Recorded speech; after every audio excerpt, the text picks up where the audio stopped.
ബിസ്മില്ലാഹിർ റഹ്മാനിർ റഹീം. വറഫഅനാ ലക ദിക്റക്. അങ്ങയുടെ നാമം നാം ഉയർത്തിയിരിക്കുന്നു, അങ്ങയുടെ സ്മരണ നാം വ്യാപകമാക്കിയിരിക്കുന്നു. 100 കോടി മുസ്ലിമീങ്ങൾ ഒരു ദിവസം സുബഹി നമസ്കരിക്കുമ്പോൾ അത്തഹിയാത്തിനു ശേഷം ഉരുവിടുന്ന സ്വലാത്തെ ഇബ്രാഹിമിയിൽ 4 തവണ മുഹമ്മദ് എന്ന നാമം ഉരുവിടുകയാണ്, ഉച്ചരിക്കുകയാണ്. 100 കോടി മുസ്ലിമീങ്ങൾ സുബഹി നമസ്കാരത്തിൽ 400 കോടി പ്രാവശ്യം ആ നാമം നമസ്കാരത്തിൽ മാത്രം ഉച്ചരിച്ചു. ളുഹർ നമസ്കാരത്തിലാവുമ്പോൾ അത് 800 കോടി പ്രാവശ്യമായി.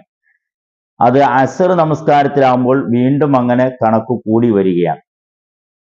ഒരു ദിവസം 5 വഖത്ത് ഫർള് നമസ്കരിക്കുന്ന 100 കോടി മുസ്ലിമീങ്ങൾ ഒരു ദിവസം എത്ര കോടി പ്രാവശ്യം ആ നാമം നിർബന്ധമായും അവർ ഉരുവിടുന്നു എന്ന് നാം ചിന്തിക്കുക. ഫർളിന് മുമ്പും ശേഷവുമുള്ള നമസ്കാരത്തിലാവുമ്പോൾ, ളുഹ നമസ്കരിക്കുന്നവരിലാകുമ്പോൾ, തഹജ്ജുദ് നമസ്കരിക്കുന്നവരിലാകുമ്പോൾ വീണ്ടും മുഹമ്മദ് എന്ന നാമം സല്ലല്ലാഹു അലൈഹി വസല്ലം വീണ്ടും വീണ്ടും ആവർത്തിക്കപ്പെടുകയാണ്.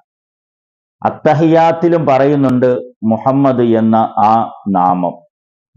കേവലം നമസ്കരിക്കുന്നവർ മാത്രം മുഹമ്മദ് എന്ന നാമം എത്രയോ തവണ ആവർത്തിച്ച് എത്രയോ കോടി പ്രാവശ്യം ഈ പ്രപഞ്ചത്തിൽ ഉയർത്തപ്പെടുന്നുണ്ട്, ഉച്ചരിക്കപ്പെടുന്നുണ്ട് എന്ന് നാം ചിന്തിക്കുക, ആലോചിക്കുക. വറഫഅനാ ലക ദിക്റക്. അങ്ങയുടെ നാമം, അങ്ങയുടെ സ്മരണ നാം ഉയർത്തിയിരിക്കുന്നു എന്ന്.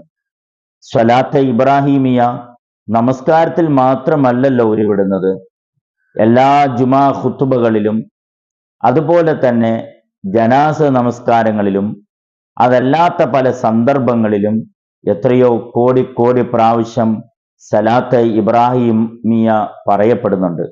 അതിൽ എത്രയോ തവണ മുഹമ്മദ് എന്ന നാമം ആവർത്തിക്കുന്നുണ്ട്. ഇത്രയേറെ ഈ നാമം ആവർത്തിക്കപ്പെടുന്നുണ്ടെങ്കിൽ ഇതല്ലാത്ത വേറൊരു നാമവും ഈ പ്രപഞ്ചത്തിൽ ഉയർത്തപ്പെടുന്നില്ല, ഉച്ചരിക്കപ്പെടുന്നില്ല, ഇത്ര കണ്ട് ആവർത്തിക്കപ്പെടുന്നില്ല എന്ന് നാം തിരിച്ചറിയുക.